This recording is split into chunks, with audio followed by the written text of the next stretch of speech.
Seja muito bem-vindo ao canal Thiago Parigiani. Hoje a gente está aqui para repercutir a morte de Augusto Liberato, na verdade, Antônio Augusto Liberato, o Gugu, né, nos Estados Unidos. Foi uma morte precoce, um acidente que até hoje gera muita especulação.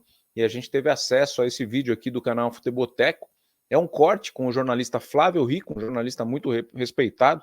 Teve acesso a informações diretamente da assessoria do Gugu com a Esther Rocha, que a gente sabe que é a dona do Fuxico, né, aqui no Brasil, o canal Fuxico, e era assessora direta do Gugu por muitos anos, né, tanto que está com o filho do Gugu para cima e para baixo. O Flávio Rico traz a versão que ele apurou, né, é um jornalista muito próximo do Gugu, um amigo do Gugu declarado, fala muitas verdades aqui nesse corte e eu achei pertinente trazer para você. O que eu te peço, se inscreva no canal, tá? Ative o sininho das notificações e deixe aqui o seu comentário. O que você acha que aconteceu no caso da morte do Gugu? Foi um crime passional? Foi um acidente? Vamos assistir e eu quero o seu comentário aqui, tá? Coloca para mim aqui, ó. Eu quero saber a verdade sobre a morte de Augusto Liberato. Valida esse vídeo aqui, porque isso estimula esse vídeo a crescer e a gente consegue chegar em outras pessoas que também sabem desse acidente. Se te chama a atenção, se você quer respostas ainda dessa precoce morte desse apresentador carismático aqui do Brasil, deixe o seu comentário com a gente aí, tá bom? Fica até o final e a gente volta para comentar a declaração bomba, hein, que o Flávio Rico traz aqui. Eu mesmo nunca tinha assistido nada parecido com isso. Vi muitas coisas, vi o Rafael Willian falando, mas o Flávio Rico traz uma situação nova aqui, olha lá. E muita coisa, e eu detesto entrar fofoca e teoria da conspiração infundada, etc. De fato, assim, existe algo além do que as pessoas sabem relacionado à morte do Gugu? Não. Ou é aquilo mesmo? Ele caiu ali tentando limpar o negócio? Eu vou explicar para você exatamente essa história, porque eu acabei indiretamente participando dela. Eu recebi dos Estados Unidos, às 4h30 da manhã, a notícia de que o Gugu tinha ido para o hospital em estado grave. 4h30 da manhã, o que eu posso fazer com uma notícia dessa? Eu teria que checar, ouvir outras pessoas e tal. E eu esperei até de manhã. Isso no UOL, Elton. Uhum. Aí, quando eram umas 8h30 da manhã, que eu achei que... Eu mandei uma mensagem para a Esther Rocha, que é uma assessora que o Gugu tem aqui, é a dona daquele site Fuxico. Esther, aconteceu alguma coisa com o Gugu? Ela me ligou imediatamente e falou assim: Flávio, o que aconteceu? Me fala, não sei. Ninguém sabia da mídia. Não Só sabia, vocês. Só eu. Soube antes da Esther Rocha. Aí ela falou assim: não aconteceu nada, ninguém me falou nada e tal. Graças a Deus. Porque o Gugu era meu amigo. Eu vi o Gugu nascer na televisão. Aí, e o cara que sempre me tratou maravilhosamente bem, entendeu? Minha mulher morreu, eu muito pequeno, eu fui viúvo muito cedo. Porra, o cara na primeira fila da missa de sétimo dia com a mãe dele ao lado, sabe? Um cara a quem eu devo as maiores honras. Parecia ser muito gente boa, né? Muito, um cara gente boa demais, sabe? Um cara puro. Bom, aí... Puta, me perdi, viu? A do Fuxico ligou para você. A história do Gugu. Aí, quando são 10 horas da manhã, me liga a Esther de novo e fala assim: Flavinho, todo mundo me chama de Flavinho. É verdade, o Gugu sofreu um problema muito sério lá em Orlando, está internado. Só que eu vou pedir um favor para você.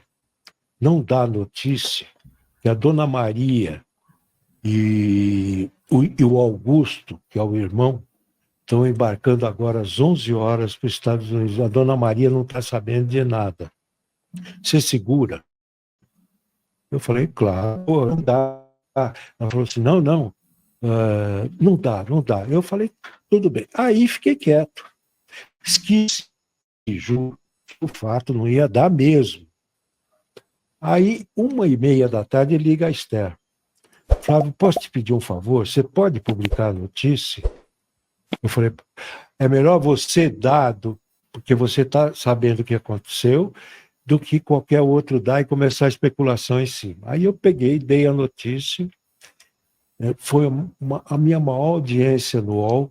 Aí uma editora chegou no final do mês e falou assim, esse mês você estourou a boca do balão. Eu preferia não ter estourado e o Gugu não morrido, né?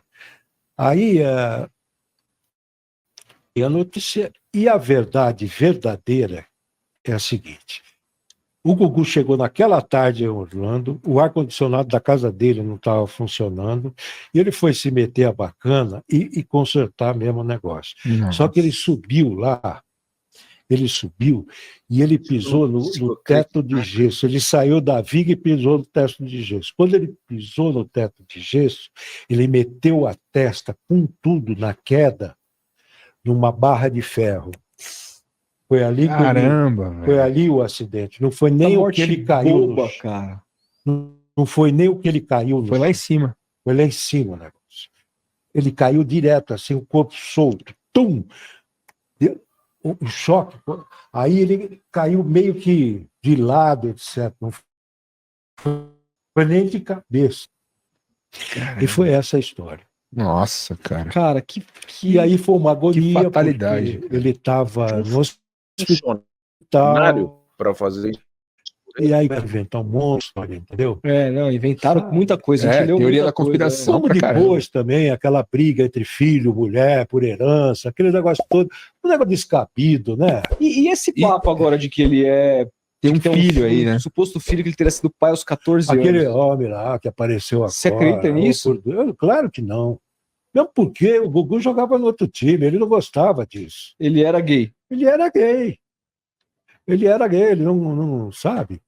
Caramba, cara. Aí ele teve filhos por inseminação artificial, etc e tal. Foi por inseminação artificial? Foi. Caramba, cara.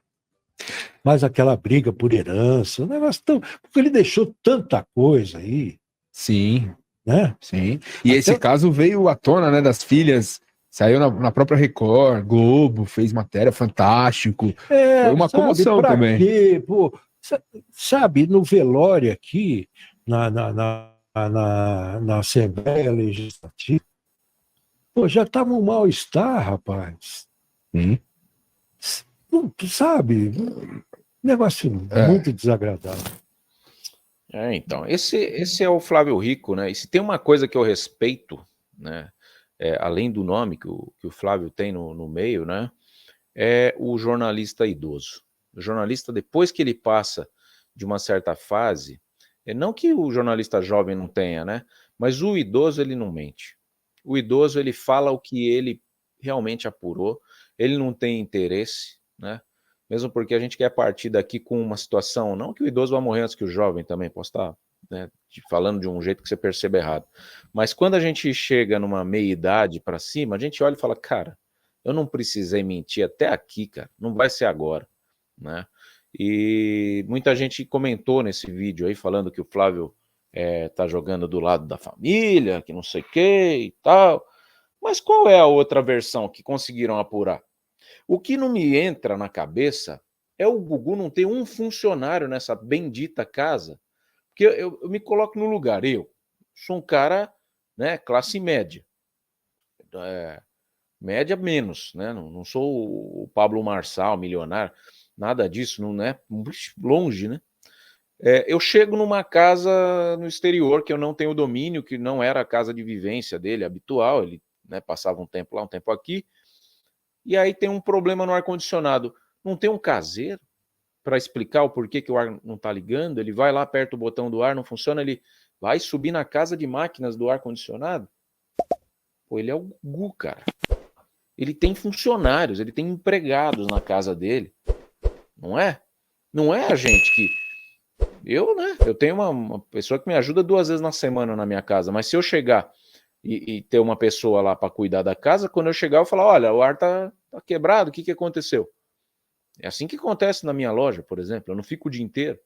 Quando eu chego, tem alguma coisa errada, eu pergunto para quem tá lá o que aconteceu. Eu não vou chegar querendo consertar, porque às vezes a pessoa vai falar, não, eu que desliguei. Tá entendendo? É só esse ponto que não casa. Mas deixa eu falar para vocês o que eu sei do Gugu. Eu fiquei sabendo da morte do Gugu 2 dias antes da divulgação da morte do Gugu. Mas fala, você é o pai de Iná. Não.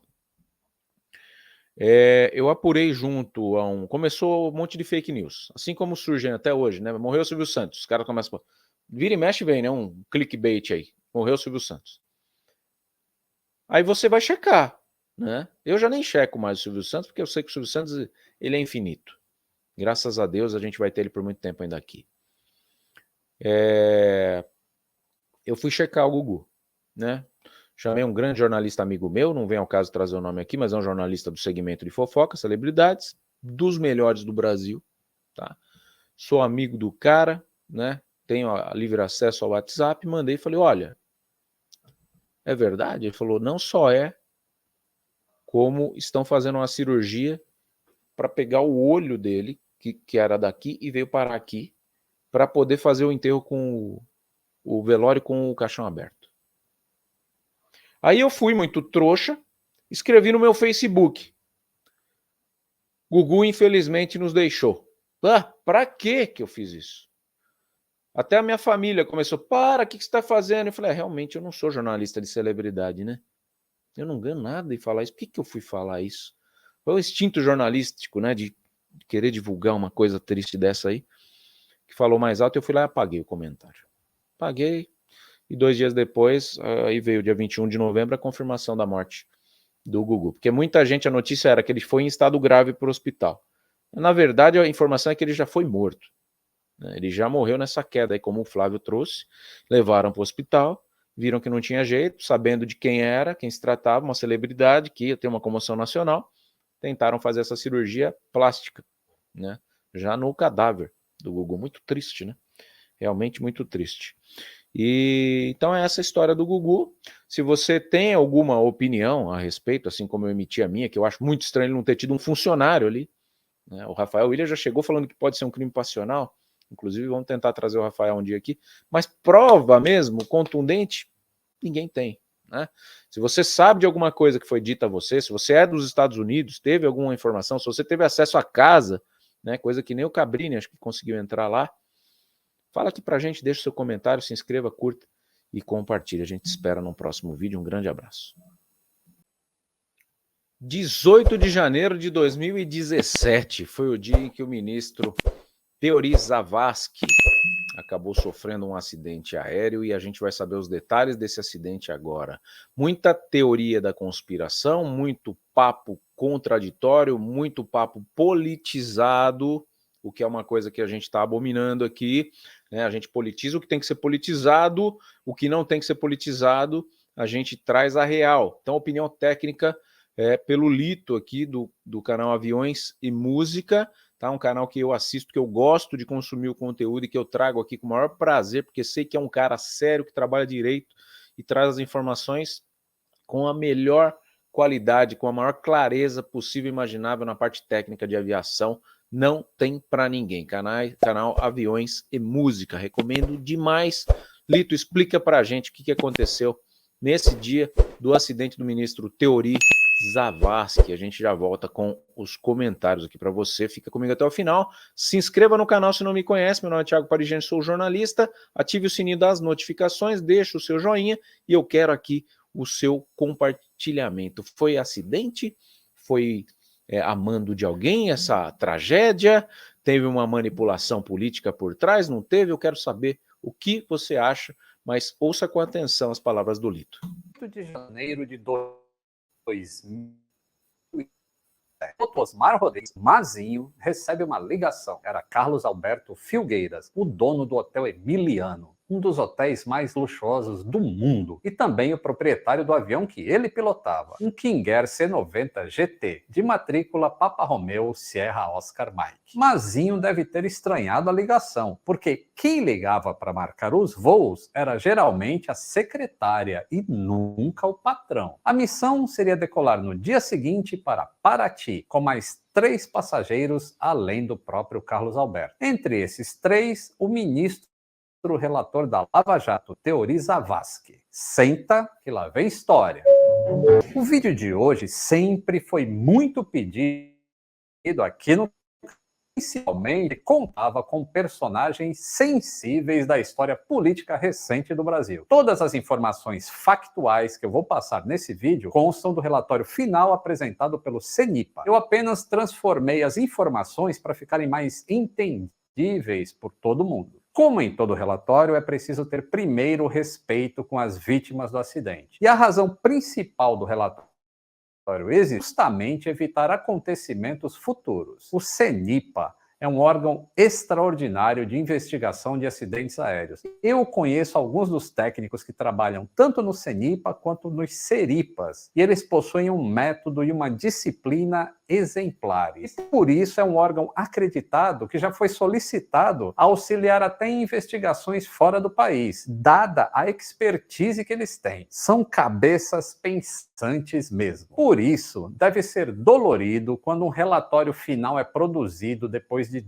anos de investigação, composto por mais de 20 especialistas em todos os campos da ciência e engenharia, e vem alguém falar em sabotagem ou crime político sem ter nenhuma prova, sem nenhum estudo, apenas baseado no "eu acho que". Ah, e detalhe, até representantes do órgão americano, que é o NTSB, e do órgão canadense participaram dessa investigação. Então vamos contar a história do voo. E se gostar da pesquisa, já deixa o like agora para não esquecer depois, hein? Enquanto atendia o telefone do seu patrão, o Mazinho se programou para a missão: decolar às 10h30 da manhã do dia seguinte em direção a Paraty. O tempo não estava muito bom, mas ele conhecia a região como ninguém. Sempre fazia viagens para lá, mesmo com o tempo não muito bom. Como a gente já viu aqui, no episódio 672, o fato de se conhecer bem uma região leva a uma falsa sensação de segurança, chamada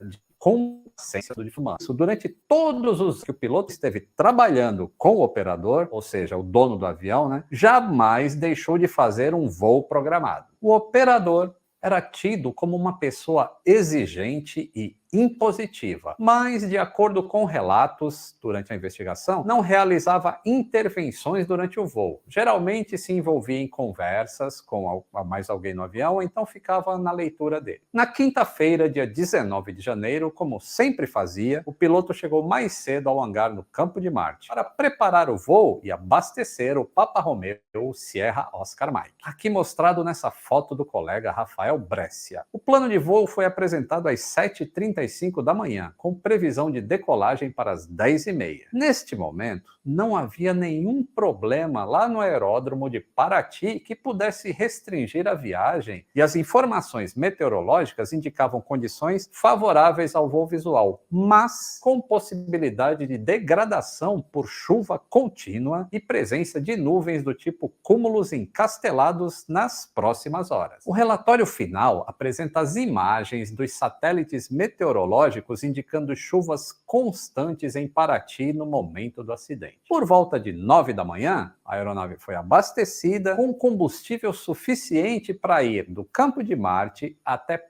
Paraty e voltar para o Campo de Marte sem necessidade de reabastecer lá no destino. A rota era a mesma que o piloto fazia sempre: uma saída sob regras visuais durante a subida e a transição em rota para voo por instrumentos, com retorno a regras visuais quando já estivesse na descida para o pouso, já que Paraty não opera em condições de voos não visuais. Perto do horário de sair, já estava tudo pronto. Mas um passageiro não chegou. Não se sabe ao certo qual passageiro que se tratava, mas isso irritou profundamente o dono do avião. Além do dono, fariam o voo como passageiros o ministro Teori Zavascki, de 69 anos, relator da Lava Jato, ora acusado de favorecer Lula e Dilma, ora acusado de favorecer a Polícia Federal. A massoterapeuta e bailarina Maíra Panas, de 23 anos, e sua mãe, Maria Panas, de 55 anos, que tinham sido completados 2 dias antes da viagem, na terça-feira. De acordo com as informações obtidas na investigação, o piloto se autoavaliava como uma pessoa tímida, ansiosa e que não gostava de cometer erros. Prezava muito pela pontualidade e desagradava-se com situações de atraso. O atraso de um dos passageiros causou um atraso na saída do voo de 1 hora e 30 minutos e a decolagem aconteceu somente ao meio-dia. Neste momento em que o avião saía de São Paulo, Paraty já não constava com boas condições visuais para o pouso. Para o Osmar seria mais uma operação de rotina, afinal, nos 12 meses anteriores ao acidente, ele tinha realizado 33 voos com destino a Paraty. 24 minutos depois da decolagem, o King Air Papa Romeo Sierra Oscar Mike solicitou para o controle de tráfego aéreo a descida e um desvio à esquerda da rota. Neste momento, houve uma coordenação para modificação das regras de voo. Ela passaria de instrumentos para regras visuais. E foi informado o ajuste de pressão de referência do aeródromo de São José dos Campos, em São Paulo, que era de 1018 hectopascal. Como Paraty não possui nem torre de controle, nem rádio auxílio, nem meteorologia, não tem nada lá, a pressão barométrica de referência usada é a de São José dos Campos, que fica a mais de 118 quilômetros de lá. A pressão barométrica é responsável pelo ajuste do altímetro do avião. Durante a descida, agora já sem controlador e usando uma frequência de coordenação de tráfego, o Sierra Oscar Mike faz um desvio à esquerda para passar ao lado de uma das propriedades do dono do avião, como sempre era feito. As imagens de radar e de meteorologia mostram a trajetória da aeronave, tangenciando a propriedade e também desviando da área de chuva que nesse momento estava caindo sobre a Baía de Paraty, bem em frente à pista de pouso. Depois de fazer uma curva à esquerda em descida sobre o mar, a aeronave prosseguiu, ainda em descida, com proa no sentido sul. E quando se aproximou da linha do litoral, curvou para a direita, até ficar na proa do aeródromo de SDTK. Nesse momento da curva, o piloto reportou que estava ingressando na aproximação para a pista 28 e estava descendo e passando por 1.500 pés de altitude, ou seja, uns 457 metros acima do nível do mar. Para vocês terem uma ideia de como estava a visibilidade, essas duas fotos de uma câmera de um heliponto mostram o tempo no momento da decolagem, que é a foto da esquerda, e no momento do acidente, que é a foto da direita. Prosseguindo na aproximação, o trem de pouso foi baixado e houve um aumento na razão de descida que atingiu até 2.000 pés por minuto, o que fez com que a aeronave gerasse um alerta de sink rate, que significa aí uma alta razão de afundamento. Depois desse alerta, o piloto pressionou o botão Terrain Inhibit no painel do EGPWS, que é um sistema de proteção contra colisões contra o terreno. Quando ele fez isso, todos os avisos visuais e sonoros do sistema de proteção foram inibidos. Logo em seguida, o piloto cancelou a aproximação, recolheu o trem de pouso e anunciou no rádio: Sierra Oscar Mike, setor Eco de Paraty, aguardando um pouquinho até a chuva passar e melhorar a visibilidade. Mantém 1.300 pés, Sierra Oscar Mike. Nessa transmissão, o piloto informou aos outros aviões que estivessem ali naquela área que ele estaria a leste do aeroporto de Paraty e a 400 metros de altura, circulando em espera. Cerca de 2 minutos depois do recolhimento do trem, o piloto baixou o trem novamente e o EGPWS, que estava inibido, mas funcionando, gravou o deslocamento do avião, contornando a Baía de Paraty em uma descida suave de 740 pés por minuto, que dá aí 225 metros por minuto. O piloto voltou a usar o rádio e disse que estava reingressando na final de Paraty, com o trem embaixo e travado. Não é possível afirmar por que o piloto decidiu não fazer a espera que ele tinha anunciado alguns minutos antes e resolveu tentar nova aproximação sem esperar o tempo melhorar. O fato é que até este momento de tentar a segunda aproximação, nós temos um avião perfeitamente normal e um piloto muito bom aos controles e que conhece a área como ninguém. Mas tem algo que não está certo. A visibilidade e as condições atmosféricas não permitem o pouso. Preto no branco. Com aquela visibilidade, não seria possível pousar em Paraty. Então, por que o piloto tentou novamente? Nos dê a resposta. Baseado em psicologia, e outros itens relacionados do piloto na fonia, bem como em registros anteriores de operação, temos as seguintes informações na página 62 do relatório. Considerando as características da aviação executiva e o perfil do piloto, é possível que, ao longo de sua trajetória profissional, ele tenha desenvolvido uma pressão autoimposta, voltada ao cumprimento dos voos planejados, levando-o a aceitar condições abaixo dos limites mínimos requeridos para o tipo de operação.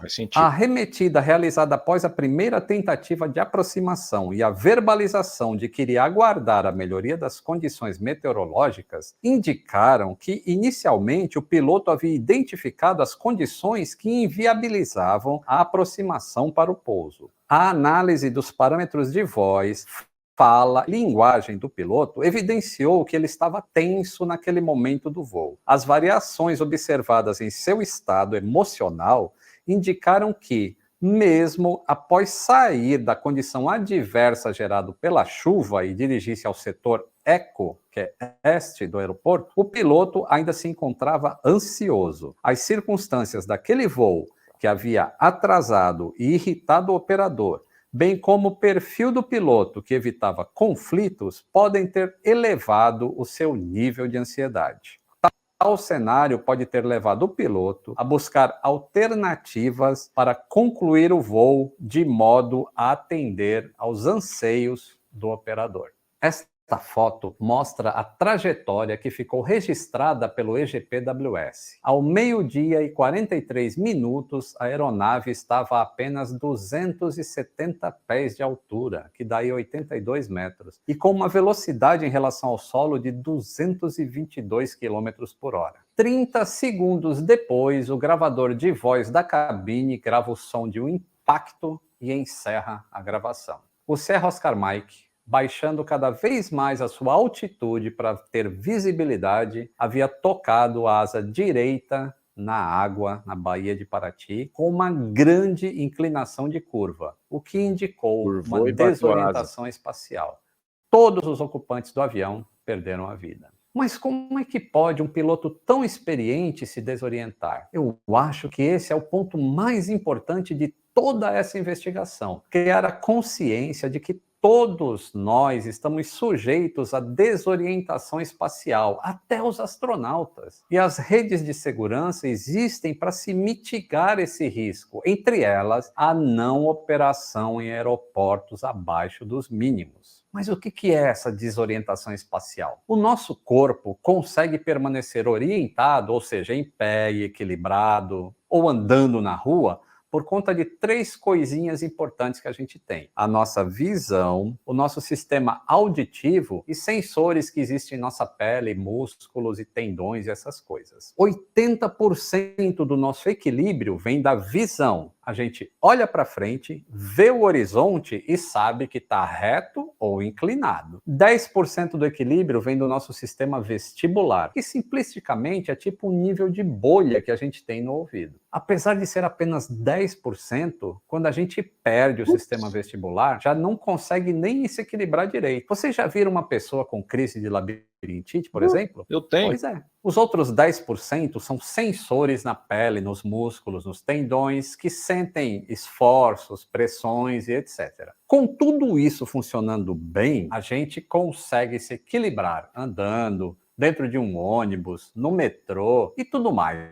Aí a gente consegue se equilibrar. Só que quando a gente vai voar, o sistema inteiro fica bem zoado. Porque em voo, a gente tem movimentos em 3 eixos diferentes, que é diferente de quando a gente está aqui na Terra, que são 2 eixos apenas. Então, a perda de qualquer um dos sistemas sensoriais causa uma grande confusão no nosso cérebro. É por isso que as pessoas sentem a turbulência no avião muito mais forte do que o que ela realmente é. E sentem as curvas e subidas muito mais pronunciadas do que elas realmente são. Quando um piloto opera seu avião sob as regras de voos visuais e ele perde a referência visual, 80% da orientação foi embora. Então, 100% da sua orientação passa a ser controlada por apenas 20% dos seus sensores. E o ouvido já é comprometido por natureza em voo, por causa desses 3 eixos que eu falei. Então, na prática, é o seguinte: seu ouvido está mandando uma informação errada para o seu cérebro, junto com os outros sensores da sua pele, que está sentindo força G e tudo mais. E a única coisa que poderia corrigir essas sensações erradas que estão indo para o seu cérebro seria a sua visão.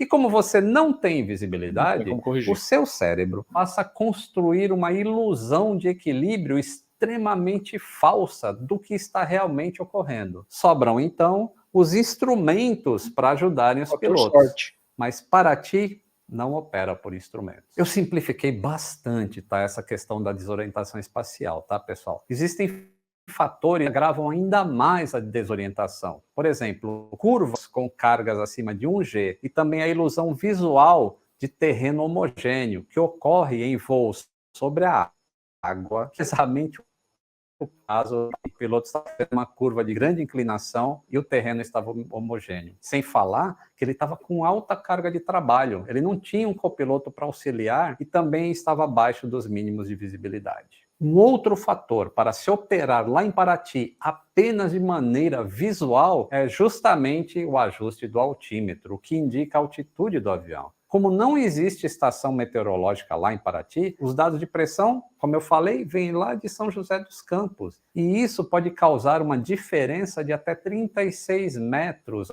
aí uns 120 pés. Tem um detalhe interessante também. Para tentar a segunda aproximação, o piloto baixou o trem de pouso, como ficou gravado. Mas a aeronave foi encontrada com o trem de pouso na posição recolhida, bem como a manete do trem na posição para cima, o que indica que o piloto iria descontinuar também a segunda aproximação. Ele se desorientou espacialmente, para vocês terem uma ideia de como o tempo estava ruim em Paraty naquele dia. Essas imagens aí, elas mostram as condições um pouco depois do acidente. Nem é possível ver o litoral, moçada. A investigação também determinou que havia uma cultura péssima do grupo de donos de aviões que pousavam lá em Paraty, possivelmente por desconhecimento dos requisitos mínimos de operação lá naquele aeródromo. Eles valorizavam os pilotos que efetuavam o pouso mesmo em condições meteorológicas adversas. E vai além. A recorrência de acidentes naquela região, com características comuns ao acidente que está sendo investigado, esse do Teori Zavascki, demonstra que tal cultura existia há vários anos, sem que houvesse uma conscientização por parte de pilotos e operadores. Então, que esse vídeo ajude os operadores a entenderem que a operação segura depende de critérios desenvolvidos por grupos de segurança de voo. Se não dá para ir, é porque não dá. Não vai. O que fica de aprendizado nessa videoanálise aqui? Tem lugar para ser corajoso e tem lugar para não ser corajoso. Não é pilotando um avião, um helicóptero, que você tem que ser o corajoso. Eu não estou enxergando, mas eu vou conseguir. Não existe isso. Você está colocando vidas em jogo, inclusive a sua. Agora, se você é um lutador de boxe do UFC, aí você subiu no ringue e tem outro cara com 2 braços, 2 pernas, forte também, que nem você, aí aquele lugar é para você ser corajoso e enfrentar. Que ali ou a sua mãe chora ou a mãe do outro quer apanhar. Agora, no comando de um avião, pilotando uma moto que seja, pilotando um carro na madrugada, não é lugar para ser corajoso, tem que ser prudente. E fica claro, né? Teve nada de crime político aí. Era o relator da Lava Jato, ficou muito sinistro, né? Porque, pô, do nada o cara morre, né? A Lava Jato de vento em popa e evoluindo, né? O impeachment da Dilma consumado, o Lula indo para a cadeia por conta da Lava Jato, aliás, as investigações que eu acho que foram completamente pertinentes e necessárias, e depois que o Sérgio Moro saiu da cadeira de juiz, anularam todas as condenações do Lula, equivocadamente, cometeu crime, tinha que pagar, tanto que ele ficou preso tanto tempo. Você acha que se o Lula ficasse preso tanto tempo injustamente, ele não ia prender todo mundo? Ele está tentando prender um monte de gente aí.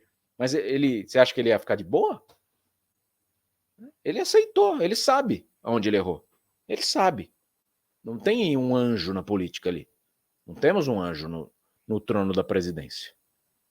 Tá? E que bom que ele não está cometendo mais até então nenhum dos crimes que foram cometidos lá atrás. Que assim seja. Mas então tá aí. O caso do Teori Zavascki, 18 de janeiro de 2017, mais uma tragédia cometida por um ser humano inconsequente que estava ao manche de uma aeronave. Bom, gostou? Curta, compartilhe, quero o seu comentário aqui. Fiquem todos com Deus, até o próximo vídeo. Fala pessoal do canal Thiago Parigiani, sejam bem-vindos. Esse daqui é um vídeo que vocês me pedem há muito tempo para eu fazer, e eu confesso que eu relutei devido ao grau de proximidade que tive com os envolvidos. Para quem não me conhece, eu sou o Thiago Parigiani, sou jornalista, sou aqui de Guarulhos, e eu conheci o Dinho dos Mamonas quando eu era criança. Ele ia na videolocadora do meu pai e fazia um monte de imitações, imitava o Lula, imitava o Silvio Santos, e as meninas ficavam tudo assanhadas, né? Porque ele era um cara engraçado, que fazia todo mundo rir, uma energia boa mesmo. Ele era um personagem, não tinha, o Dinho nunca teve um tempo ruim, né? Não lembro dele chegar ali, debruçar no balcão e começar a reclamar da vida. Ele ia lá para alegrar e fazia o show dele e saía. E eu acho que ele fazia isso em todos os comércios. E quando aconteceu aí, 3 de março de 1996, do avião dos Mamonas bater na Serra da Cantareira e cair, foi um dos dias mais tristes que eu tive na minha vida. Foi a segunda morte midiática que me fez chorar. A primeira foi o Ayrton Senna. E uma atrás da outra, né, na verdade, porque o Senna foi em 94. E aí veio o Mamonas. Foi um baque, né? Foi muito triste. E eu trouxe esse vídeo análise do acidente. Muitos falam que o Dinho estava na cabine, né? Muito papo furado.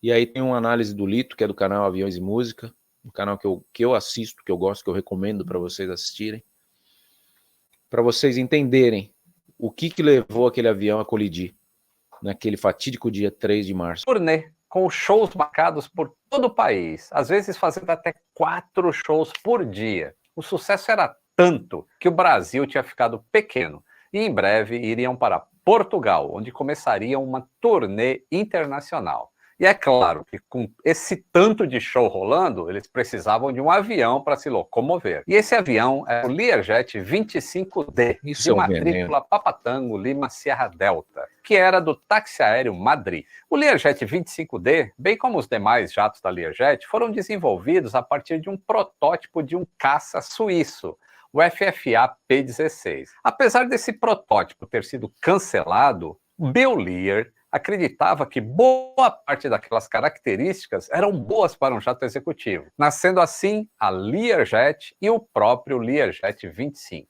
E por conta dessa origem, ele é descrito como um avião desafiador de voar, com uma alta carga de trabalho e velocidades altas de aproximação, pouso, decolagem, comparando com outros aviões da mesma categoria. O comandante do voo era Jorge Luiz Germano Martins, de 30 anos de idade. Ele tinha 2.500 horas de voo, sendo 220 nesse modelo. Os elos da corrente que levariam ao acidente começaram a se fechar muito antes do voo, já que ele não tinha o treinamento completo dessa aeronave, e sim um treinamento de transição. Segundo os instrutores, nas sessões de simulador eram treinadas apenas situações de voo comum e nenhum treinamento de situações de emergência. Além disso, ele também era piloto-chefe da empresa e se envolvia bastante com a parte comercial desse táxi aéreo. Segundo o relatório do CENIPA da época, isso afetava o desempenho dele em voo. O primeiro oficial era Alberto Yoshimi Takeda, de 24 anos de idade. Ele tinha 330 horas de voo totais e apenas 57 horas de voo no modelo Lear. E oficialmente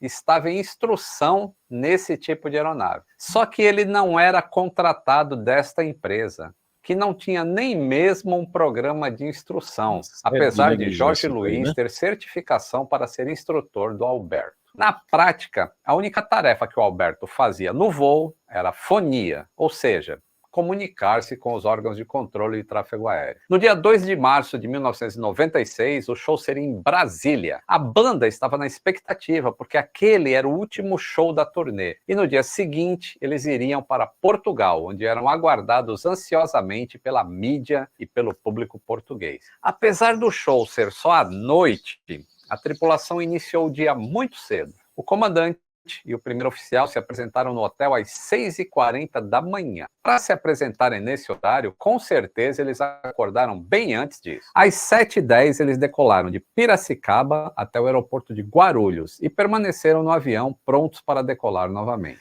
Segundo o relatório, às 10 horas da manhã, ao conversar com outro piloto, o comandante disse que estava cansado e, segundo ele, com areia nos olhos. E eles não procuraram nenhum lugar apropriado para descansar. A decolagem para Brasília estava marcada para as 3 da tarde, mas aconteceu mesmo às 16h40, por conta de vários atrasos. A bordo, além dos 2 pilotos, estavam os 5 integrantes da banda: o Dinho, o Samuel Reoli, o Sérgio Reoli, Bento e Júlio Hasek, mais o secretário e assistente, o Schulembers, apelido do Isaac Souto, e o segurança Reco, apelido do Sérgio Saturnino Porto.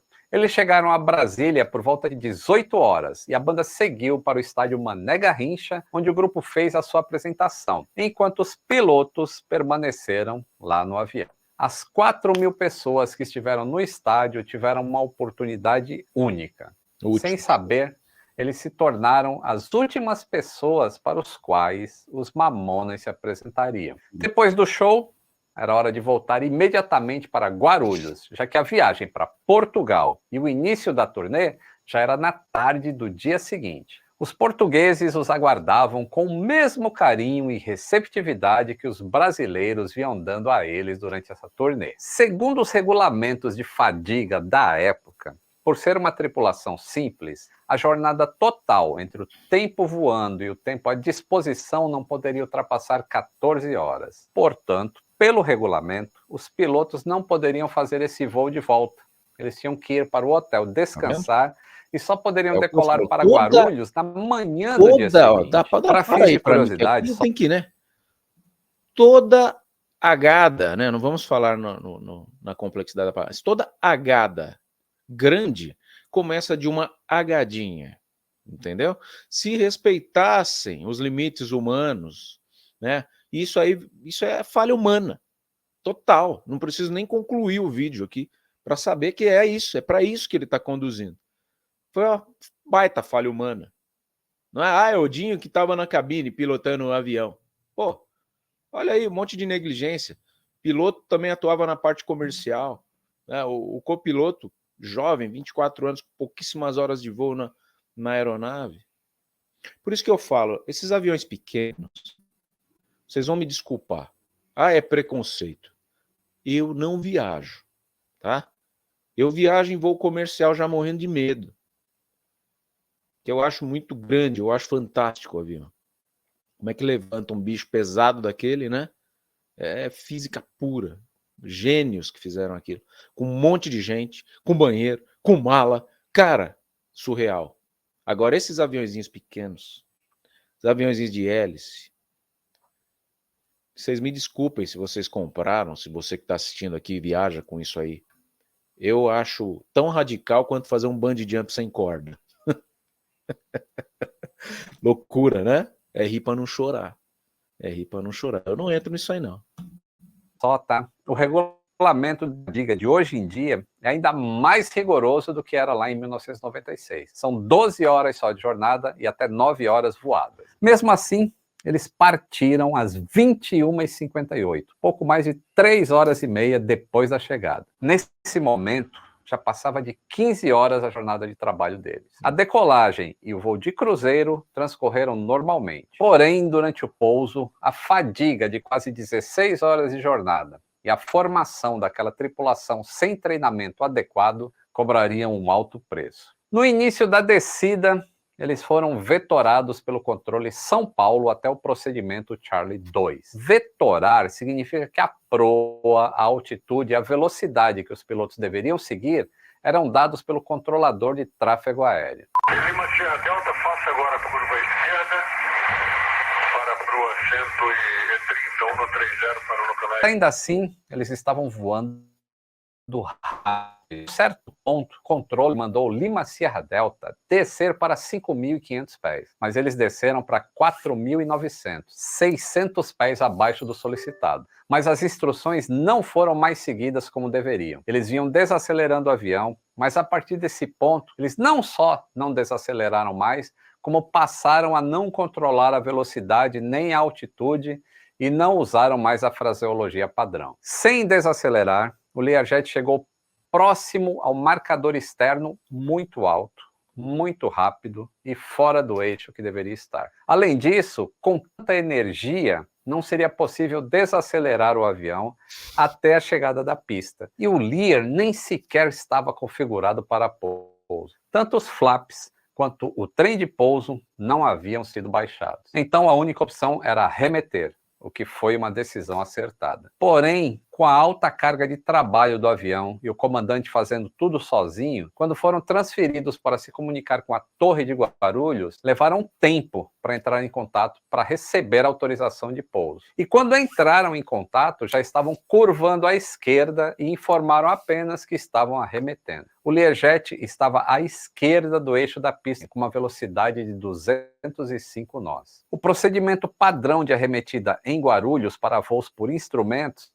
era prosseguir em frente, subindo para 6.000 pés no rumo do NDB de Bom Sucesso. Existia também uma carta de aproximação visual, cujo circuito deve ser feito pelo setor sul, ou seja, após a arremetida, a curva deve ser efetuada para a direita, o que é um pouco diferente dos circuitos padrões dos aeroportos. Enquanto já estavam fazendo a curva, o piloto abandonou o procedimento de descida por instrumentos Charlie 2 e passou a voar sob regras de voo visual. A opção pelo setor norte pôde significar uma intenção consciente ou um desconhecimento da carta de aproximação visual, que designa o tráfego visual pelo setor sul. É importante deixar claro que fazer o circuito pelo norte não era proibido, mas não era recomendável, tanto por causa do terreno em volta, do lado esquerdo da pista de Guarulhos, quanto ventos e neblina. O primeiro contato do Lima Sierra Delta com a Torre de Guarulhos foi o comunicado da arremetida. Sierra Delta arremetendo, senhor. Sim, para a Torre Guarulhos. Torre Guarulhos, Sierra Delta arremetendo, senhor. Cliente Lima Sierra Delta, chame o controle 119,8. Como até então o voo era por instrumentos, a torre informou estar ciente da arremetida e que o Lima Sierra Delta chamasse o controle São Paulo em 119,8. Só que o Lima Sierra Delta respondeu: Negativo, a possibilidade, estamos em condições visuais, curva esquerda, interceptar a do vento. Existem alguns equívocos na resposta, como apontou o CENIPA. Quando você responde afirmativo, aliás, hoje em dia já não se usa mais afirmativo, e sim afirmo. Isso é para evitar a confusão pelo rádio de confundir afirmativo com negativo. Então, quando você fala afirmativo, significa que você concordou com a mensagem e vai cumprir aquela instrução. Só que o Lima Sierra Delta informa depois que está visual e se tem possibilidade de curvar à esquerda e interceptar a perna do vento. Mas ele não informou se seria sul ou norte. Com o pedido para fazer o voo visual, o piloto assumiu um maior controle e liberdade para uma nova aproximação. Mas, ao mesmo tempo, ele perde prioridade em relação aos outros aviões que se aproximavam, porque os outros estão em voos por instrumentos. No voo visual, o piloto é o responsável por manter a separação de tráfego e do terreno e de obstáculos. Como a arremetida visual seria pelo setor sul, e o Learjet curvou para a esquerda, para o norte, para o controlador, isso significava que ele iria prosseguir curvando, passar sobre a pista e então interceptar a perna do vento no setor sul. Para o piloto, era prosseguir na perna do vento pelo setor norte. Como não havia tráfego conhecido na área de responsabilidade da torre naquele momento, o controlador respondeu: Prossiga então para o setor sul, com direção do perna do vento, Lima Sierra Delta. A resposta do LSD? Setor norte. A torre considerou essa mensagem curta como a confirmação da curva à esquerda pelo setor norte para a perna do vento no setor sul. Como o Learjet estava com velocidade elevada, a curva afastou muito o avião da pista, quase 6 km para a direita. E o pior, a velocidade tirou o avião rapidamente da área de controle da Torre de Guarulhos. Ainda com velocidade alta e sem a configuração para o pouso, a aeronave desceu de 4.200 pés para somente 3.300 pés, abaixo até da altitude de circuito de tráfego para voo visual, que seria 3.500 pés. Tudo indica que a aeronave estava sendo voada manualmente e não com piloto automático, já que a distração com os pontos fora da cabine para se localizar, acrescida da falta de um horizonte natural externo em virtude da noite escura, levaram a aeronave a iniciar uma perda sutil de altura sem que fosse para mim. E esse ponto, essa sucessão de erros, foi o que fez muitos acreditarem que não era o piloto que estava ali pilotando. Agora, quando o Lito traz essa informação de cansaço, de que já havia queixa de que ele estava com areia no olho, tudo isso somado, 16 horas de jornada, está comprovado que ninguém faz nada perfeitamente com uma concentração acima de 3 horas focado somente numa coisa. Por isso que quando você faz uma viagem de carro, você vai parando. Você não faz 12 horas direto dirigindo, que seu cérebro desliga. Ele acha, cara, isso é normal, eu vou descansar um pouco. Pum, e apaga. Você gera um acidente. Não foi o caso, ninguém dormiu aqui, né? Mas o piloto se mostrou amplamente despreparado, uma baita falha de comunicação, que era só ele ter voltado, como ele falou ali, errou o lado, era direita, foi para a esquerda, era só fazer o balão e retomar aqui a esquerda, né? É a direita, aliás, é a direita, ele foi para lá. Então, se você vem para cá, você faz a curva e retoma para pousar. Ele foi para lá e fez todo um balão, numa velocidade altíssima, se distanciando até da área de controle da torre de controle do aeroporto, do lugar onde eu tenho um grande amigão lá, um abraço para o Miron, né, o chefão lá da torre de controle, me deu a honra de visitar a torre quando eu era criança, aquilo é um lugar fantástico, né? Mas vamos lá, volta ao vídeo aí. Recebida pelos tripulantes. Como houve uma demora em se comunicar, a torre interrogou: Lima Serra Delta, confirme condições de voo? Lima Serra Delta: visuais. A torre então instruiu: acuse então quando na perna do vento para a pista 09, câmbio. Lima Serra Delta: ciente. A torre pensa que ele está num lugar, ele está em outro lugar. O período de tempo decorrido entre a chamada anterior do Serra Delta e o presente contato foi de 32 segundos. E a Torre de Guarulhos já havia falado até com controle de aproximação de São Paulo. Uma outra aeronave estava sendo vetorada para a final do procedimento Charlie 2 e que, por estar em regra de voo por instrumentos, tinha prioridade sobre o Serra Delta, que voava visual. Por isso, a torre pede para o Learjet manter a trajetória na perna do vento. Quando o jato já está pronto para virar e fazer a perna base, o Learjet chama e avisa que está pronto. A torre responde: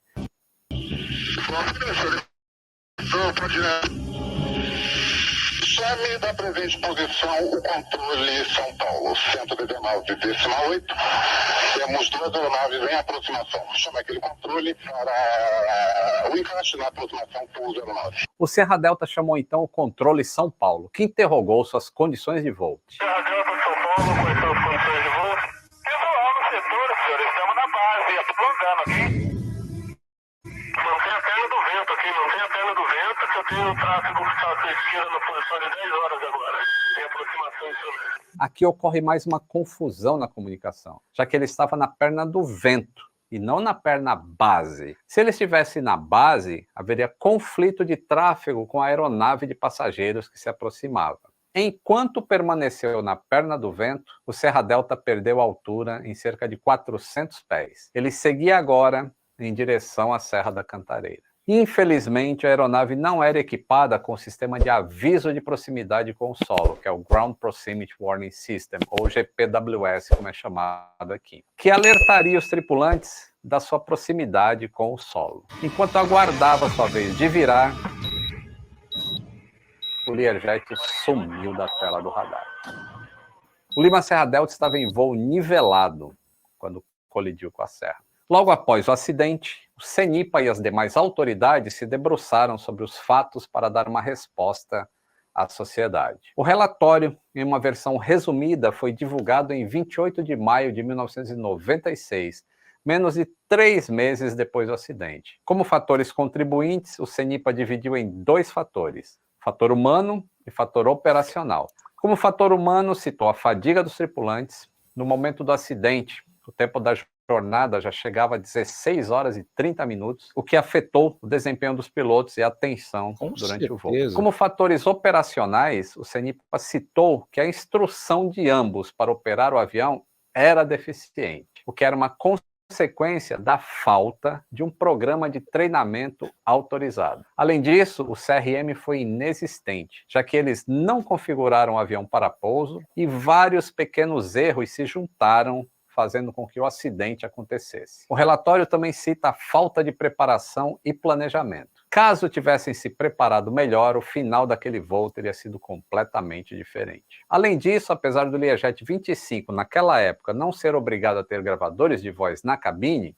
baseado em análises, o relatório sugere que um dos passageiros foi consentido a conversar na cabine. No entanto, nós nunca saberemos se isso é um fato ou não. O CENIPA emitiu várias recomendações para a Madrid Táxi Aéreo e para as demais empresas de táxi aéreo. Foi recomendado que o planejamento dos voos levasse em consideração a fadiga e uma melhor montagem de tripulações, a implantação de setores de treinamento, prevenção de acidentes e segurança de voo, que todos os profissionais fossem contratados das empresas, além de recomendações para que os briefings de segurança para os passageiros incluíssem para que os riscos de um passageiro tentar contato com os pilotos em fases importantes do voo, como a aproximação, não acontecesse. A Diretoria de Eletrônica e Proteção ao Voo foi recomendada a revisar a fraseologia padrão e criar um manual para reforçar o uso dessas fraseologias nos voos,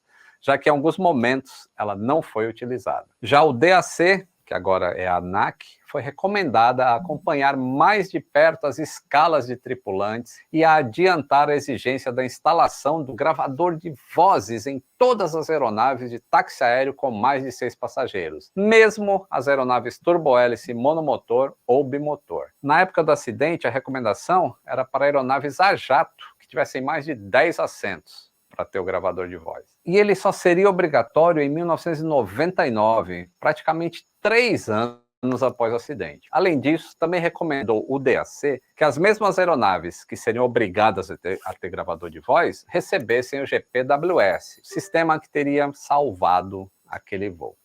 Para encerrar, o DAC também foi recomendado a exigir aulas de CRM nos programas de treinamento das empresas. Esse foi um acidente que comoveu todo o Brasil. A maioria das pessoas que já eram nascidas em 1996 se lembra exatamente de onde estavam e o que estavam fazendo quando receberam a notícia da tragédia e acompanharam as últimas homenagens, seja aqui, na cidade de Guarulhos, ou pela televisão. A perda dos Mamonas Assassinas deixou um vazio e eles nunca foram esquecidos pelo povo. Mesmo quem nasceu depois de 1996 já ouviu falar deles. E assim como o legado da banda, esse acidente deixou para a aviação valiosos aprendizados. Como eu sempre digo, nenhum acidente é em vão, e esse também não foi. O que foi aprendido foi transformado em mais segurança de voo, principalmente na aviação executiva, que hoje é muito mais segura do que era lá em 1996. Se você gostou desse remake, mas mesmo assim ainda acontecem os acidentes. E quando eu falo eu não viajo nesses aviões pequenos, é porque normalmente eles são de empresas menores do que companhias aéreas. Primeiro contextualizando o que eu falei lá atrás, né? Eu confio muito mais numa gestão de uma empresa como a Latam, como a Gol, como a própria Azul, que aliás eu voei e é muito boa, e uma Air France, meu Deus, o que é aquilo, hein? Aquilo é voo, hein? Tive a honra de viajar num Air France, do que numa companhia que vai lá e o dono abastece o avião às vezes. Olha aí o Lamia, né? A Lamia com a Chapecoense.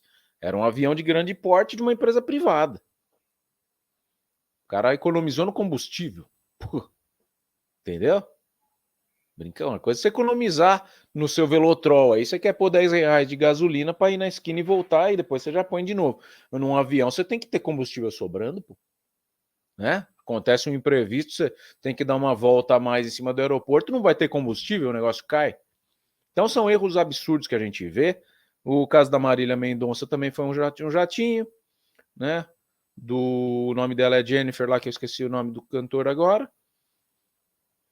Né? E tá aí o Mamonas. Então, eu, graças a Deus, não sou cantor, não sou artista para ficar voando para cima e para baixo. Eu vou em avião comercial, posso escolher, né? Se fosse, não gostaria de ter meu avião também, não. Deus sabe o que faz, né? Agora, os Mamonas, eu, como falei no começo, conheço a família toda, né? O seu Hildebrando, o próprio Geraldo Celestino, que é o vereador ali, homenageado lá no filme deles, o Jorge, que é o gestor da marca Mamonas hoje aqui em Guarulhos, mora inclusive no mesmo prédio que eu vou morar. Então a gente tem muito vínculo com esses caras, né? Eu não acredito que o Dinho jamais pilotaria o avião, ele era extrovertido, ele era zoeira, que ele podia estar na cabine conversando também, não sei, acho que ele preferiria ficar conversando com os amigos lá atrás, né? Então não vejo que foi essa a questão, foi mais uma imperícia e uma imprudência dos próprios piloto e copiloto na ocasião ali, não é nem esses os nomes, né? O Lito traz com muita propriedade, por isso que eu trouxe essa videoanálise aqui com muita tristeza, né? Porque isso poderia ter sido evitado e a gente poderia ter tido a alegria dessa banda aqui por muito mais tempo com a gente. E tenho certeza que até hoje eles estariam aí fazendo shows e animando o Guarulhos e o mundo inteiro. Eles não tiveram o prazer de sentir a carreira internacional, mas eles tiveram o prazer de ver o que o talento, o carisma pode fazer aqui no Brasil. Eles não serão esquecidos nunca. As Mamonas Assassinas viverão eternamente na memória de todos nós. Fiquem todos com Deus. Muito obrigado aí por estar comigo até o final. Se você gostou, deixa o seu joinha, deixa o seu comentário. Se você for de Guarulhos, me fala aqui se você conheceu a banda, conta as suas histórias que você teve com o Dinho, com o Júlio Hasek, com o Samuel, com o Bento e com o Sérgio, tá bom? Até o próximo vídeo. Valeu mesmo, gente. Muito obrigado. Fala, pessoal do canal Thiago Parigiani, que honra ter você aqui comigo mais uma vez. Muito obrigado, hein? Muito agradecido pela audiência que vocês vêm dando, pelos comentários, tá? Pelos compartilhamentos, pelos joinhas. Se você não é inscrito aqui no nosso canal, gosta de ver um jornalismo independente, gosta de ver um jornalismo isento de opinião política, né, que não quer levar você para o lado A ou lado B, se inscreve aqui no canal, ativa o sininho das notificações e não me perca de vista. Meu nome é Thiago Parigiani, sou jornalista e recebi esse vídeo aqui do canal Fatos Desconhecidos. É um canal que eu gosto bastante e vocês pediram para eu analisar essa questão junto com eles. Aí o vídeo muito bem feito, muito bem explicado, né? Parabéns à equipe aí do Fatos Desconhecidos.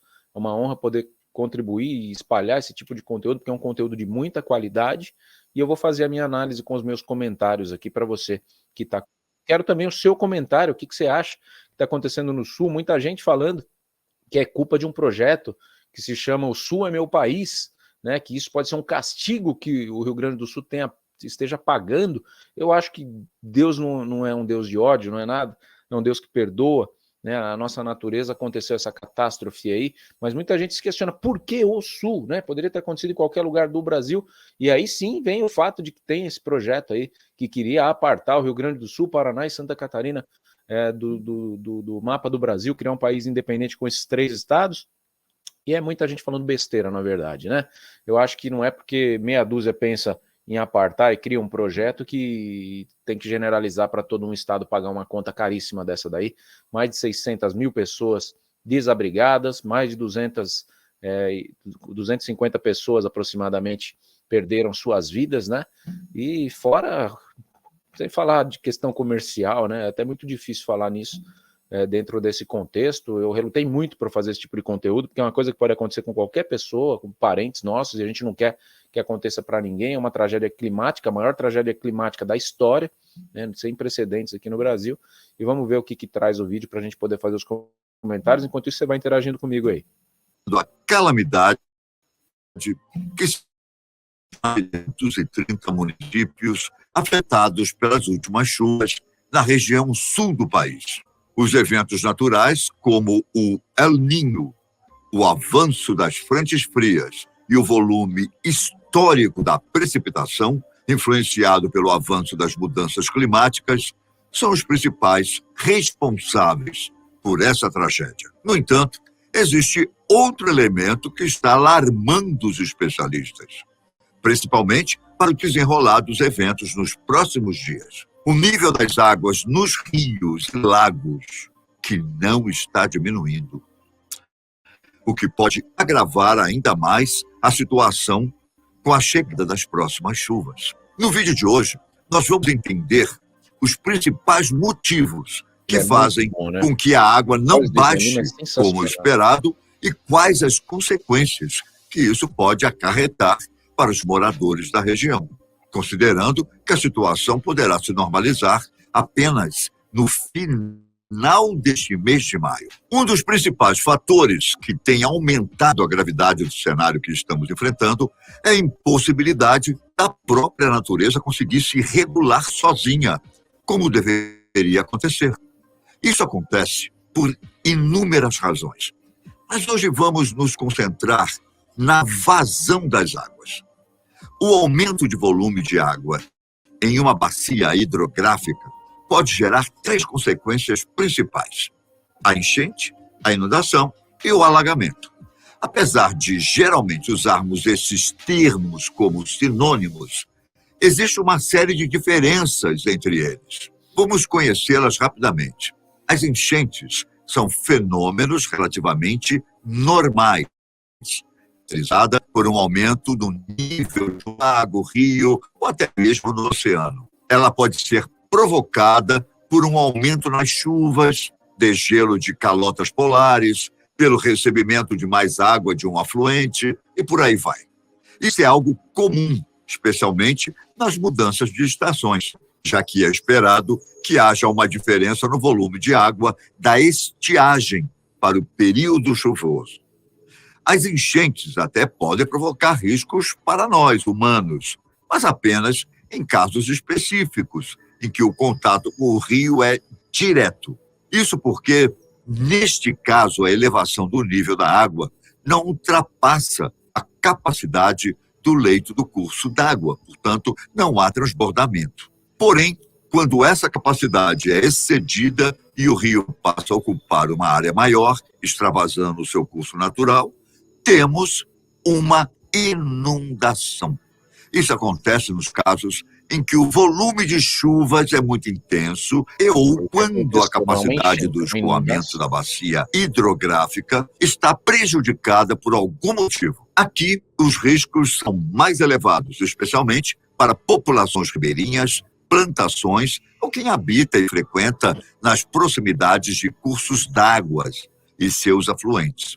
Quando esse extravasamento ocorre em uma região metropolitana, como é o caso da região sul do país, dizemos que esse fenômeno é um alagamento, pois ele tem características específicas Não é de nem um inundação, é contexto um urbano. alagamento. Aqui não é só o volume das chuvas Tudo alagado. e a bacia hidrográfica que influenciam, mas há diversos outros fatores, como capacidade de escoamento das cidades, tipos de terreno, solo, enfim.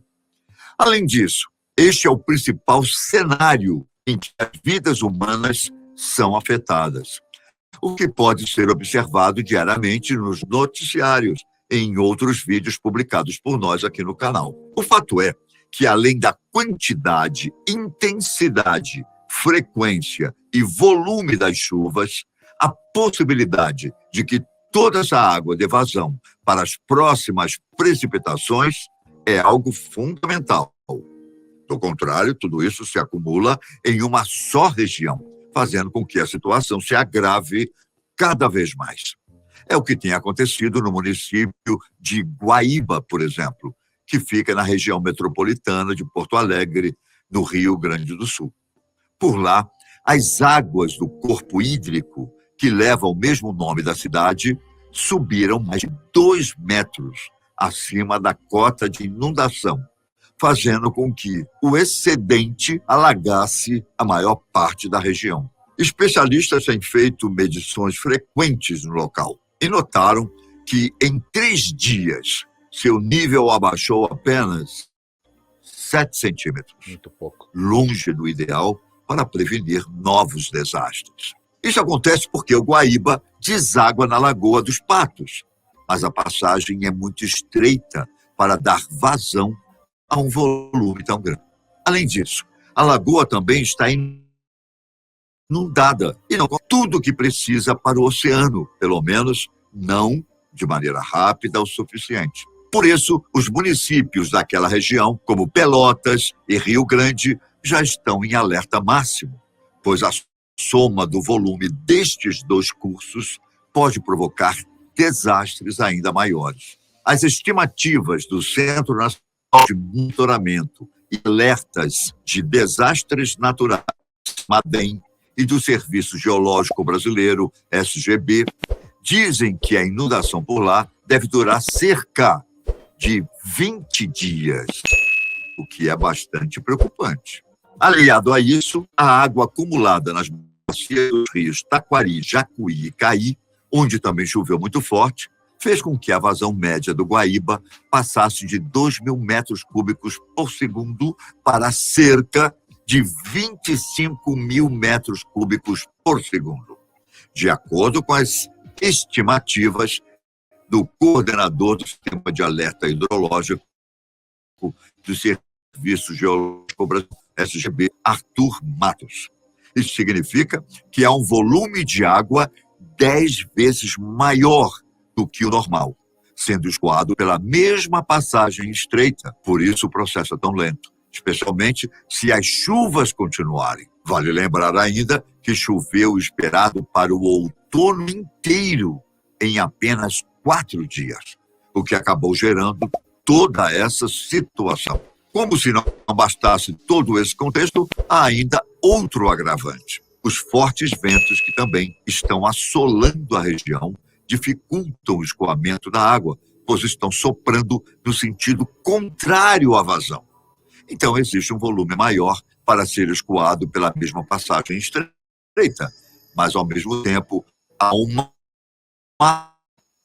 força que é justamente a ação dos ventos. Todos os dados que puderam ser coletados até então mostram números recordes em todos os sentidos. Na usina hidroelétrica Dona Francisca, que fica no Rio Jacuí, a vazão alcançou impressionantes 12.000 metros cúbicos por segundo no último dia de abril. É muita água. O esperado para esse período do ano é 300 metros cúbicos por segundo, cerca de 40 vezes menos. O rio alcançou sua máxima histórica de 5,33 metros no sábado, dia 3 de maio, 58 centímetros acima do recorde anterior, que era de 4,75 metros, e aconteceu em 1941, num evento parecido, mas de proporções significativamente menores. Assim, a situação deve normalizar aos poucos. E isso se as chuvas darem uma trégua, é claro. O coordenador-geral de operações do SEMADEM, Marcelo Celucci, disse que a situação parece estar melhorando na cabeceira dos rios, que é o principal ponto onde as enchentes começam. A chuva parece ter se deslocado para o Uruguai, dando uma estiagem de pelo menos 3 dias e voltando em volume bem baixo do que aconteceu anteriormente. O problema ainda está nas áreas já alagadas, como é o caso da região metropolitana de Porto Alegre, sobretudo nos locais próximos à bacia do Guaíba, uma das mais afetadas. Por lá, qualquer volume de chuva pode representar um aumento no período necessário para o escoamento da água que ainda está represada. Especialmente porque o solo e o lençol freático já estão muito encharcados e não há por onde a água sair, a não ser pelo pequeno estreito da Lagoa dos Patos, que dá acesso ao mar, como mencionamos. A cheia histórica de 1941 levou cerca de 30 o nível do Guaíba voltar para baixo dos 3 metros, que é sua cota máxima. Por isso, as estimativas dizem que a situação deve se normalizar até o final deste mês de maio, mas nós esperamos, torcemos e rezamos para que seja antes disso. Se você tem condições e interesse em ajudar, procure centros de arrecadação de mantimentos ou iniciativas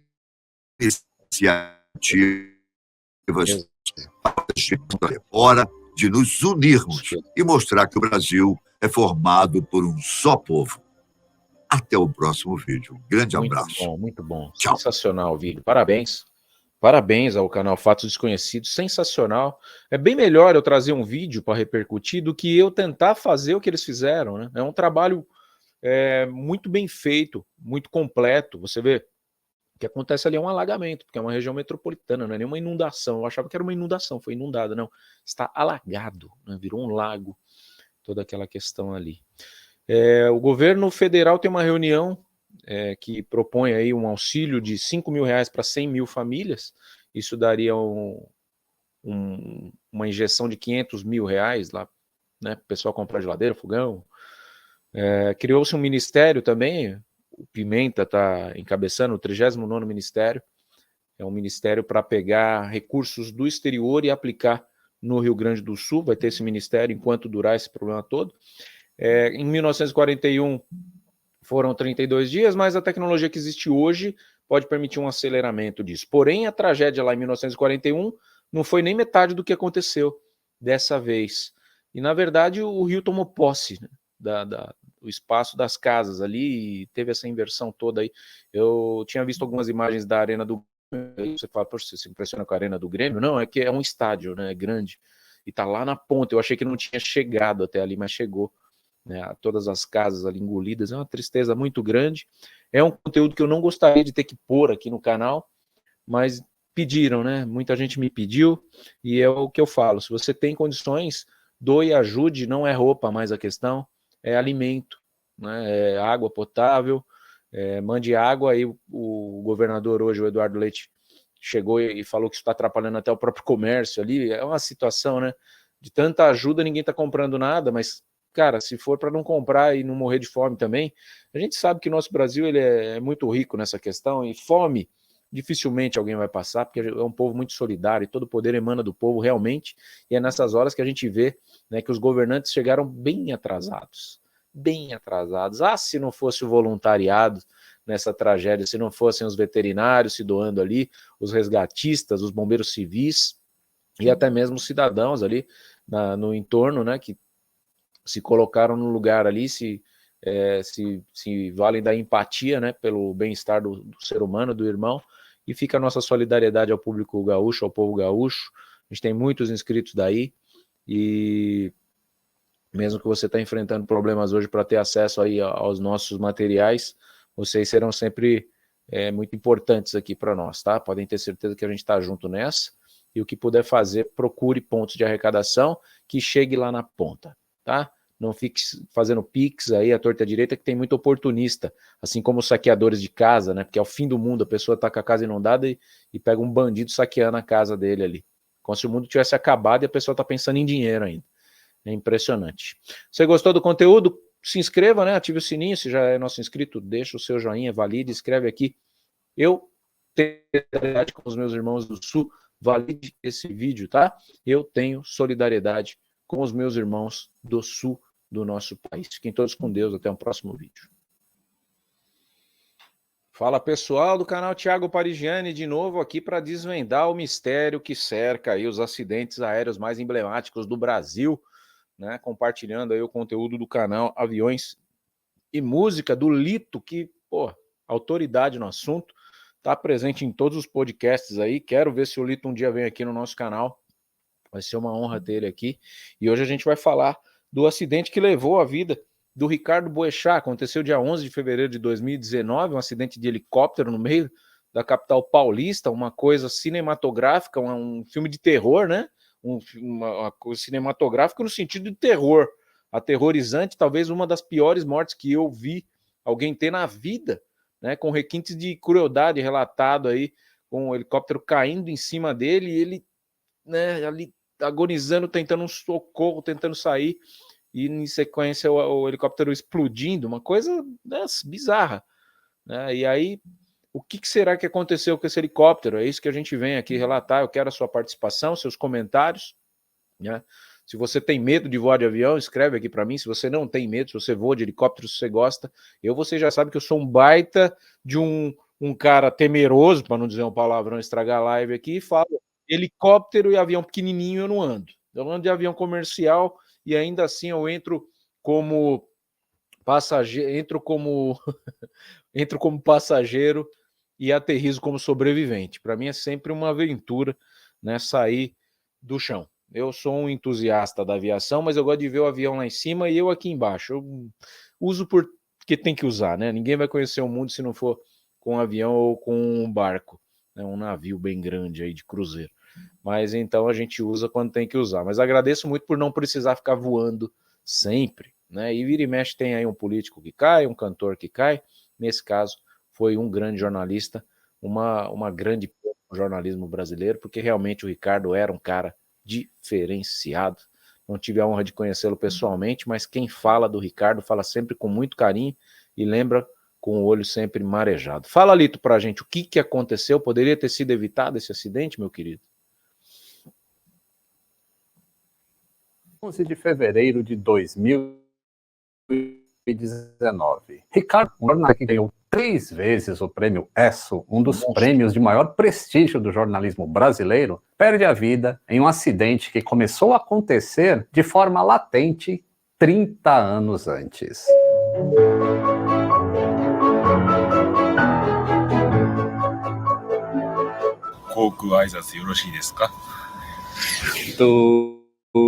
Pessoal, a loja do Aviões e Música de e-commerce é agora. Inscreva aqui no canal que tem muitos outros conteúdos. O hotel Papagolf colide caminhão na marginal da rodovia Anhanguera, enquanto ele tentava pousar em emergência com pane de motor. O impacto da colisão tira a vida dos 2 ocupantes do helicóptero, que entra em combustão.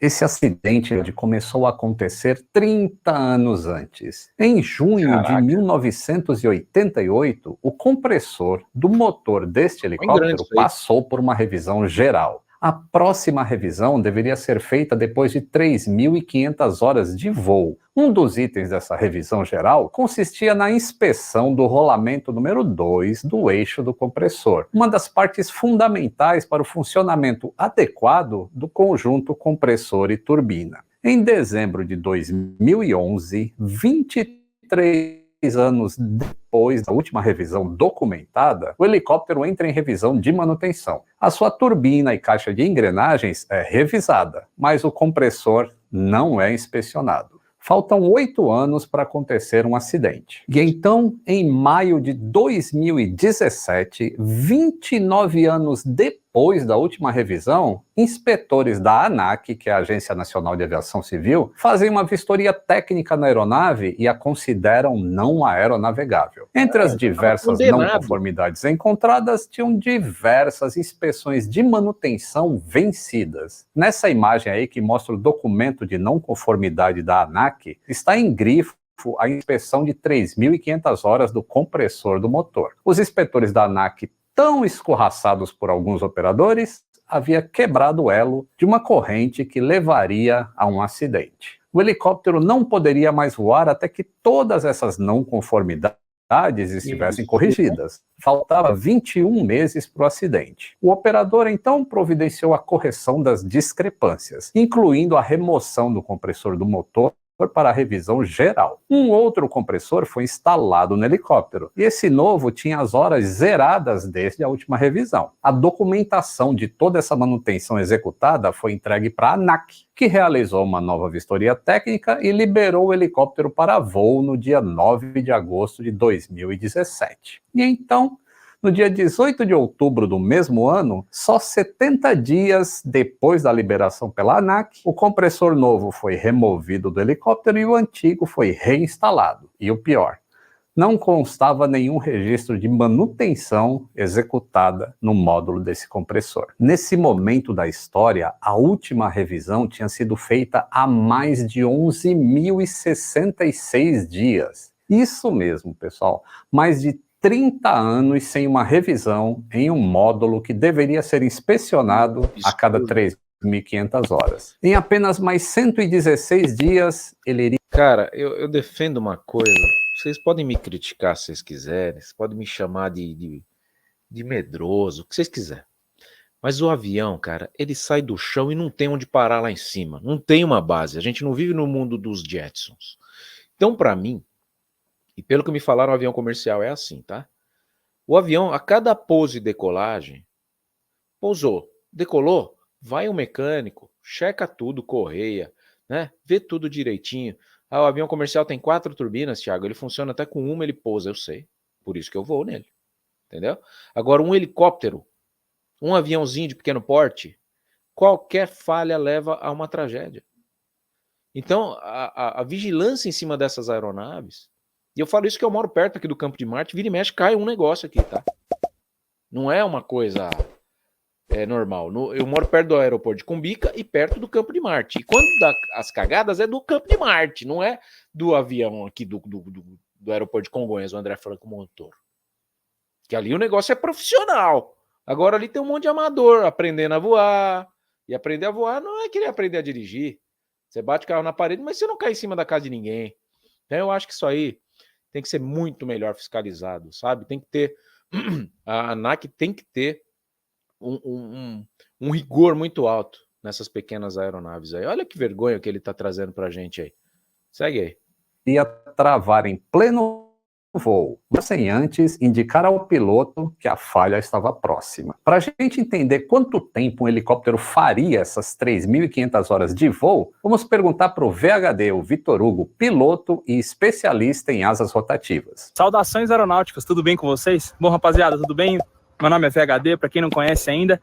Bom, rapaziada, é o seguinte, o Lito veio me perguntar em relação à média de horas de voo para helicópteros particulares, né, para esse tipo de voo executivo. E o que eu tenho a responder para vocês é que o cálculo que a gente costuma fazer, geralmente gira em torno de 15 horas por mês, tá? Isso é calculado quando geralmente os vendedores vão te vender uma máquina e etc. O cara que voa de 20 a 30 horas por mês no executivo é um cara que voa muito, tá? É considerado uma máquina que voa além do normal, tá? Uma base de cálculo interessante para fazer é que, assim, os Robinson geralmente vencem por ou 12 anos ou 2.200 horas. Aqui no Brasil, a grande maioria deles termina, né, vence a vida útil dele, geralmente por tempo, ou seja, pelos 12 anos. Raramente, em raríssimas exceções, ele vence antes do tempo das 12 anos, né? Ele geralmente vai vencer ali com 1.200, 1.500 horas, quando muito 1.800 horas no prazo desses 12 anos, tá? Então, para média de cálculo que todo mundo faz, é em média de 15 horas por mês, tá? Então, fazendo esse cálculo aí, vocês vão conseguir chegar agora na conclusão do Lito em relação a horas de voo, em relação a essas peças, tá? Bom, é isso. Espero que vocês tenham a média aí de voo. E, Litão, um grande abraço. Obrigado aí por você ter procurado a gente. E é uma pena eu estar aqui falando sobre essa, é muito bom para informar você e que a gente sempre fique cada vez mais na cabeça essas coisas e a gente tenha mais consciência e de procurar os locais que realmente a gente vai se sentir seguro e vai passar segurança para as pessoas que estiverem voando com a gente, beleza? Tamo junto, abraços do VHD. E não esqueçam de se inscrever lá no canal. O canal voltou e eu tô alimentando ele de vez em quando. Abraço. Você vê? Essa informação é bastante interessante, porque voar uma média de 15 horas por mês significa aí que uma revisão de 3.500 horas demoraria até 233 meses, isso dá 19 anos. Por isso que existe um limite de tempo entre as revisões, que é geralmente de 12 anos para esse módulo. A empresa que estava fazendo esse transporte de táxi aéreo não era homologada para prestar serviço. A empresa que contratou esse serviço liberou uma nota para a imprensa dizendo que havia verificado apenas que o registro da aeronave era válido e estava com as manutenções em dia no site da ANAC. Como eu já disse em outros vídeos, não faz diferença para um acidente se a pessoa que você está transportando pagou ou não pelo serviço. O que faz diferença é que se você descumpre um regulamento como esse, quantos outros não são descumpridos? No dia do acidente, o piloto, que também era dono da empresa e que não estava bem financeiramente, chegou ao Campo de Marte por volta de 6h45 da manhã. A aeronave decolou de lá às 8h20 e seguiu para o heliponto Bandeirantes, onde o jornalista Boechat embarcou e ia para o compromisso em Campinas. Depois do embarque, o voo foi normal até Campinas, onde pousou ali por volta de 9h15 da manhã. Boechat desembarcou e foi cumprir a agenda dele, enquanto o piloto decolou em direção ao aeródromo de Amarais, distante de uns 10 quilômetros de lá desse hotel. E ao chegar lá, pousou próximo a um centro de manutenção. O pessoal da oficina de lá desse aeroporto passou a informação durante a investigação que o piloto disse a eles que havia uma luz acesa no painel da aeronave, Avisou. mas não especificou Deus avisa. qual que era. O dono da oficina ofereceu então a oficina para a realização da manutenção, e essa oferta foi recusada pelo piloto. Bem, apesar do relatório não poder afirmar qual luz que estava levou uma acesa, é inocente. possível a gente inferir que fosse a luz indicadora de limalhas no sistema de óleo. E daqui a pouco eu vou explicar isso. O importante agora é saber o seguinte: com essa luz acesa, o helicóptero não poderia voar. E com ela queimada, ou seja, se ela não acender durante o teste, o helicóptero também não poderia voar. Por isso que esse sistema de luzes tem que ser verificado antes de cada partida do motor. Estava se esvaindo aí a última chance de evitar a pane deste motor em voo. O último elo da corrente que causa acidentes tinha se fechado. O piloto passou ali uns 30 minutos em Amarais, com a capota do motor aberta. E depois fechou e decolou para ir buscar o jornalista para fazer o voo de volta para São Paulo. O pouso nesse heliponto do Hotel Royal Plaza foi às 10h40 da manhã. 9 minutos depois, já com Boechat a bordo, ocorreu essa decolagem. Pecado, cara. Depois de mais de 30 anos sem revisão, o compressor do motor iria travar em voo em apenas 15 minutos depois da decolagem. Ainda assim, a falha de um motor de helicóptero em voo não significa que vai ocorrer um acidente. Helicópteros planam também igual aos aviões, embora o nome seja outro, se chama autorrotação. Se você quiser saber o que é isso, tem um vídeo meu aqui com o próprio VHD simulando uma alta rotação. Tá aqui, ó. Não foram só 30 anos sem revisão do compressor. As trocas de óleo do motor, que deveriam acontecer a cada 600 horas ou 12 meses, o que ocorresse primeiro, foi negligenciada diversas vezes. Em um determinado período, não ocorreu a troca de óleo por quase 39 meses. Essa manutenção inadequada nas trocas de óleo fez com que depósitos de carbono se acumulassem em uma tubulação que servia para lubrificar o tal do rolamento número 2 do compressor que eu falei lá no início. Sem lubrificação adequada, esse rolamento começou a se deteriorar, a ponto de soltar limalhas de ferro no sistema de óleo. Essas limalhas, por serem magnéticas, são capturadas por sensores que ficam monitorando o sistema de óleo. Esses sensores são chamados de chip detectors. E quando eles atingem um determinado nível de limalha, eles fecham um circuito elétrico no sensor que faz acender uma lâmpada no painel do avião, indicando que algo muito errado está acontecendo. E por isso, não se pode dar partida no motor com a luz acesa. A deterioração do rolamento continuou pela falta de óleo, até que ele entrou em colapso, travando o compressor do motor e fazendo com que as pás do rotor do helicóptero passassem a girar livremente, para que o planeio em autorrotação fosse possível. O piloto, então, quando acontece essa situação, ele tem poucos segundos para encontrar uma área para pousar. E ele provavelmente escolheu uma área gramada entre as duas pistas do rodoanel. Mas ele não conseguiu parar lá na área que ele escolheu e acabou passando entre dois viadutos tentando pousar um pouco mais abaixo. E ele teria conseguido, mas nesse mesmo momento trafegava um caminhão em sentido perpendicular na rodovia e que não teve como parar antes de colidir com o helicóptero. Aliás, ele nem viu o helicóptero. Tanto o piloto Quattrucci quanto o Boechat perderam a vida na hora do impacto. Quando o incêndio começou, eles não tinham mais vida. Terminava ali uma história fantástica de um jornalista brilhante e um acidente que estava adormecido, esperando para acontecer depois de tantos anos de regulamentos e procedimentos não cumpridos. É triste. Durante a investigação, os CENIPA tiveram dificuldades em levantar a documentação de manutenção do helicóptero. Muitos desses documentos estavam rasurados e com numeração que não batia, a ponto de estar escrito assim no relatório. Tais informações suscitam dúvidas sobre todos os registros de manutenção do operador da aeronave Papatango Hotel Papa Golf, levando à necessidade de consultas a registros disponibilizados pela ANAC e por diferentes oficinas de manutenção que realizaram serviços para o operador. Se você fica com medo de voar, depois de saber dessas informações que são públicas, e inclusive eu vou deixar o link do relatório aí na descrição, não precisa ter medo. Existem diferentes níveis de regulamento para diferentes níveis de transporte de pessoas. De maneira regular, que é o voo comercial, esse que você compra passagem para viajar. Ou de maneira não regular, que é o caso do táxi aéreo. E não confunda esse nome não regular, não quer dizer que seja irregular, tá bom? Não regular é só uma maneira de dizer que não ocorre diariamente, não é um transporte regular